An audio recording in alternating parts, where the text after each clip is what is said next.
breathtaking. This room, you saw what went on. It was breathtaking and amazing testimony. This is a trial that should have never happened. This is a case that should have never been filed, and it was really an incredible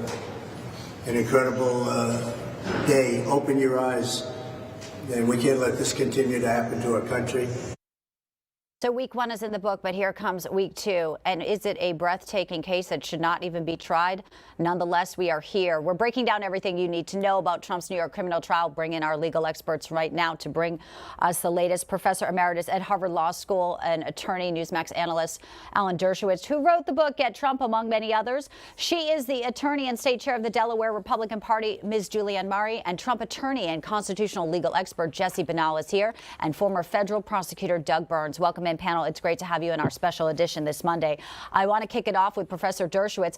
Give us sort of a lay of the land where we stand right now. Week one is done, Professor, but we mentioned Gary Farrow to take the stand again tomorrow. There's a big week ahead because the gag order hearing is scheduled for Thursday. Is there any way of assessing how far along Trump's team is with, coming up against what the prosecution has laid out so far? It's impossible to assess it because nobody knows what the crime is. Still haven't told the defense which federal statute they claim Donald Trump intended to violate in his mind when he filed his corporate statements, or somebody on his behalf filed his corporate statements. This is the most bizarre case I've seen in 60 years of practicing criminal law. We're days into the trial, and we have no idea what the crime is. We've heard testimony from Pecker. It's no crime to do this kind of payment to make stories disappear. It's done all over the media. It's not a crime to pay hush money. So we're still up in the air. What's the crime? The best I can figure it out is they have a misdemeanor barred by the statute of limitations under which Alexander Hamilton could have been prosecuted for paying hush money to his former mistress. And we have the misdemeanors then suddenly mysteriously resurrected by the argument that in committing the misdemeanor, his intent was to commit a federal crime, but the federal crime is not specified, and the federal government didn't prosecute, and the federal election commission didn't prosecute.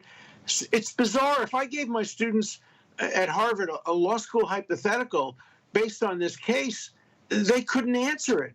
There's no way to know what's actually involved here. How do you defend against the crime? There's also the concept of fair warning. Before you can charge somebody with a crime, he has to be able to look at the statute book and say, to be or not to be. I'm now crossing over the line from innocent to felon. Yes. Here's what I have to do it. It's just impossible. And so any appellate court, certainly the Court of Appeals that reversed Harvey Weinstein's conviction on the ground crimes were alleged, would reverse this conviction. But likely it would happen after the election unless there's an expedited appeal, which I suspect Trump's lawyers will try to implement if there is a conviction in this case. This is the most bizarre case I've ever seen.